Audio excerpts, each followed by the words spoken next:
ഇവിടെ പോരാട്ടം ശരീരത്തോടല്ല, മറിച്ച് സമൂഹം കൽപ്പിച്ച ചില അതിർവരമ്പുകളോടാണ്. ഓരോ വിയർപ്പുതുള്ളിയും വിളിച്ചു പറയുന്നത് തോറ്റുകൊടുക്കാൻ മനസ്സില്ലാത്ത ഒരു പെൺകരുത്തിൻ്റെ കഥയാണ്.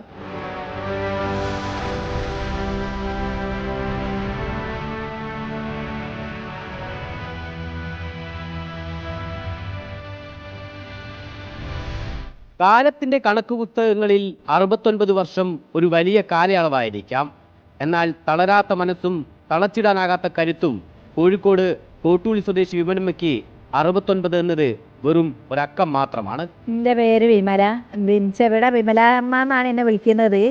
ഞാനിവിടെ വരുമ്പോൾ എനിക്ക് പല പ്രശ്നങ്ങളും ഉണ്ടായിരുന്നു. ഊരവേദനയും ഈ കാലുവേദനയൊക്കെ ആയിട്ട് കോണിയൊന്നും കയറാൻ കഴിയാത്ത പ്രശ്നങ്ങളായിരുന്നു. പക്ഷെ ഞാനിവിടെ വരുന്നപ്പോൾ 1.5 കൊല്ലം പോലെയായി. എനിക്ക് വയസ്സ് 69ആയി. ഞാൻ എൻ്റെ ആരോഗ്യത്തിന് വേണ്ടിയിട്ടാണ് ഇവിടെ വന്ന് വർക്കൗട്ട് 1 മണിക്കൂർ വർക്കൗട്ട് ചെയ്ത് എൻ്റെ ആരോഗ്യം വീണ്ടെടുത്തതാണ്. അതിന് ശേഷം എനിക്ക് ഇവിടെ വരാതെ നിൽക്കാൻ പറ്റുന്നില്ല. ദിവസവും ഇവിടെ വരണം. എന്നെ പോലെയുള്ള ആൾക്കാർക്ക് എന്നെ കാണുമ്പോൾ ഇപ്പം ചോദിക്കും, അമ്മ എവിടെ പോയിട്ടാണ് തടി കുറച്ചത് എന്ന്. അപ്പോൾ ഞാൻ പറയാം, വർക്കൗട്ട് ചെയ്തിട്ട് എൻ്റെ തടി നല്ലപോലെ കുറയാൻ വേണ്ടി പോയി അവിടെ ചെന്നതിന് ശേഷം തടി കുറഞ്ഞ് എനിക്ക് ആരോഗ്യം വീണ്ടെടുത്ത് ഓപ്പറേഷൻ വേണമെന്ന് പറഞ്ഞ കാലൊക്കെ മാറ്റിയെടുത്തതാണ് ഞാൻ. ഈ വർക്കൗട്ട് കഴിഞ്ഞിട്ട് 1 മണിക്കൂർ കഴിഞ്ഞാൽ വീണ്ടും ഞാൻ പണിക്ക് പോവുകയാണ്.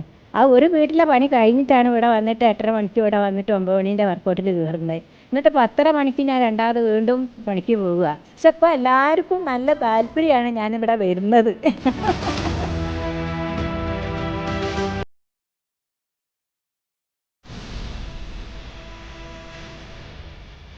വിമലമ്മ അവിടെ വരുന്ന സമയത്ത് നടക്കാൻ പോലും ബുദ്ധിമുട്ടായിരുന്നു. സ്റ്റെപ്പൊക്കെ കയറാൻ ഭയങ്കര ബുദ്ധിമുട്ടായിരുന്നു. കുനിഞ്ഞിട്ടാണ് നടന്നുകൊണ്ടിരുന്നത്. നേരെ നിൽക്കാൻ പോലും പറ്റാത്ത ഒരാളാണ്. ആ രീതിയിലാണ് ഇവിടെ വന്നത്. ഇവിടെ വന്നിട്ട് ആ അമ്മയ്ക്ക് പറ്റുന്ന രീതിയിലുള്ള വർക്കൗട്ട് കൊടുത്ത് എല്ലാ കാര്യങ്ങളും ഇമ്പ്രൂവ് ചെയ്ത് വന്ന് അതിനുശേഷം ഇപ്പം എല്ലാ വർക്കൗട്ടും ഞാൻ കാണിച്ചു കൊടുക്കുന്ന എല്ലാ വർക്കൗട്ടും അതേ രീതിയിൽ നല്ല ഉഷാറായിട്ട് ചെയ്യുന്നുണ്ട്. എല്ലാ ആരോഗ്യ പ്രശ്നങ്ങളും നോർമലായി. പിന്നെ അതേപോലെ നോക്കിയാൽ ഇപ്പോൾ ഹെൽത്തിയാണ്, ഹാപ്പിയാണ് ഇവിടെ വരുന്നത്.